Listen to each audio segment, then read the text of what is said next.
Students, इस video में आज हम डिस्कस करेंगे रीजनिंग का एक बहुत ही ज़्यादा important topic and that is puzzle test. Puzzle test equally important है जितना कि सिटिंग अरेंजमेंट है। रीजनिंग के ये दो टॉपिक्स ऐसे टॉपिक्स हैं जो थोड़े से ट्रिकी हैं और इनके ऊपर हमें बहुत ज़्यादा मेहनत की रिक्वायरमेंट है। बहुत प्रैक्टिस की रिक्वायरमेंट है हमें पजल टेस्ट में। एंड आज का हमारा पजल टेस्ट का टॉपिक होगा comparison and ranking. Now puzzle हमें पता है कि it is a kind of riddle, I can say, right. या ऐसा बोल सकते हैं कि आपके पास स्टेटमेंट्स गिवन होंगी, उनमें कुछ क्लूज होंगे, कुछ हिंट्स होंगे। उन हिंट्स को आपने लॉजिकली देखना है और उन हिंट्स से आपको अपनी फाइनल कंक्लूजन्स निकालनी है।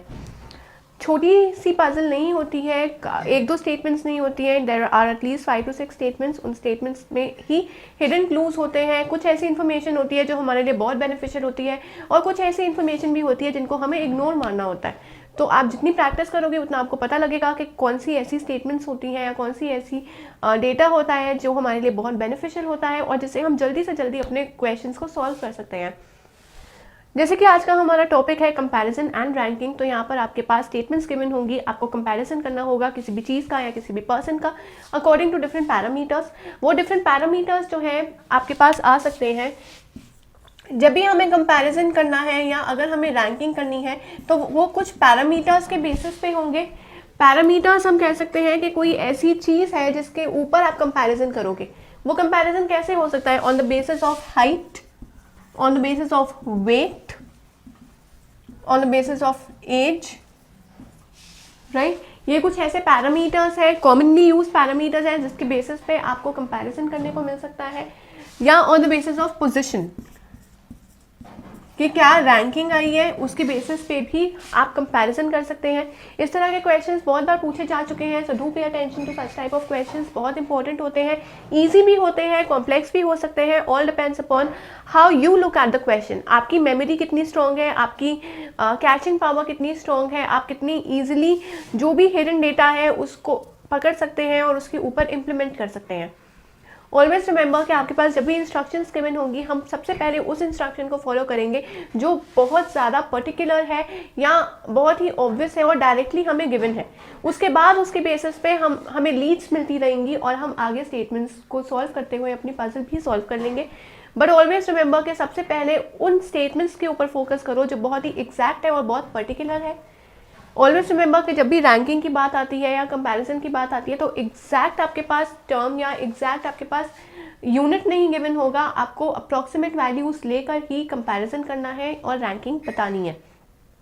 ये थी एक बेसिक सी इंट्रोडक्शन। आइए अब हम कुछ क्वेश्चंस देखते हैं जिसकी हेल्प से हमें ये टॉपिक और अच्छे से समझ आ जाए। So let's take a look at the first question. तो जैसे कि मैंने आपको कहा था कि जब भी हम पजल्स में कंपैरिजन और रैंकिंग की बात करते हैं तब वहाँ पर कुछ पैरामीटर्स होते हैं जिसके बेसिस पे हम वो कंपैरिजन करते हैं और पर्सन्स की रैंकिंग को जस्टिफाई करते हैं। बट रिमेंबर कि ये क्वेश्चंस जितने इजी हैं उतने ही कॉम्प्लेक्स हो सकते हैं जब आपके पास क्वेश्चन में एक से ज़्यादा पैरामीटर्स गिवन हो। सपोज ऐसा क्वेश्चन आए कि आपके पास हाइट भी एक पैरामीटर है और हाइट के साथ साथ एज भी एक पैरामीटर है, तो दो पैरामीटर्स के बेसिस पे जब हमें रैंकिंग करनी होती है that will be difficult as comparison to the ranking by only using one parameter. तो आइए हम पहले ये वाला क्वेश्चन देखते हैं। इस क्वेश्चन में let us see how many parameters are there और हमें किस ट्रेंड को यूज़ करके या कौन से ट्रिक्स को यूज़ करके अपने क्वेश्चन को सॉल्व करना है। तो पढ़ते हैं हम पहले क्वेश्चन को। Alka is older than Mala. Gopal is older than Mala but younger than Alka. Kapil is younger than Ram and Mala.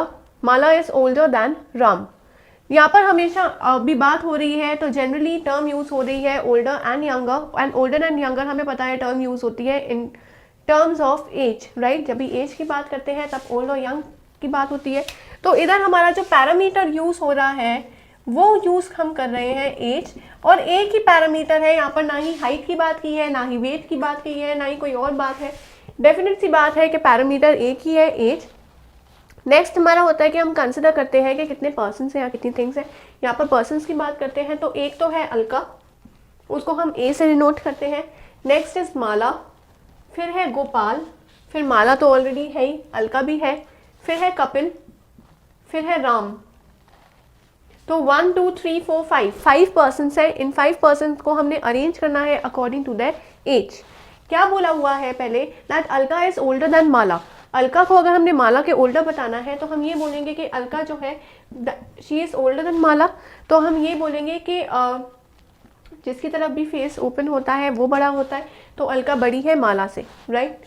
Gopal is older than Mala but younger than Alka. Gopal जो है वो माला से बड़ा है बट अलका से छोटा, मतलब अलका जो है वो गोपाल से बड़ी है, अलका गोपाल से बड़ी है और अलका माला से डेफिनेटली बड़ी होगी।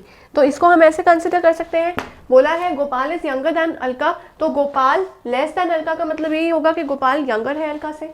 Next, Kapil is younger than Ram. Kapil Ram से यंग है, तो हम ये बोल देंगे Kapil is younger than Ram, मतलब राम कपिल से बड़ा है।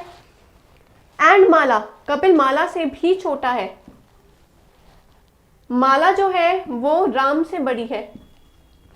ये हमारे पास हमने एक छोटी सी यहाँ पर जो भी एक डेटा गिवन था उसको हमने खाली इस फॉर्म में कन्वर्ट किया है। अब इस फॉर्म से हम देखेंगे कि हमने कैसे अरेंज करना है।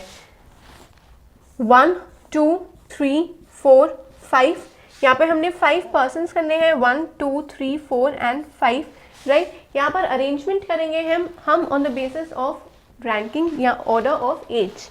बोला हुआ है अलका माला से बड़ी है, अलका गोपाल से भी बड़ी है, कपिल जो है वो राम से छोटा है और राम जो है वो माला से छोटा है, मतलब माला जो है वो राम से बड़ी है और माला कपिल से भी बड़ी है। अगर हम अलका को टॉप पोजीशन पे रख देते हैं और ये बोलते हैं कि अलका जो है वो गोपाल से बड़ी है, तो और गोपाल को हम यहाँ पर प्लेस कर देते हैं, राइट। गोपाल बोला है माला से बड़ा है और माला राम से बड़ी है और कपिल से भी बड़ी है, राइट। और अलका जो है वो गोपाल से बड़ी है, अलका गोपाल से बड़ी है, गोपाल माला से बड़ा है,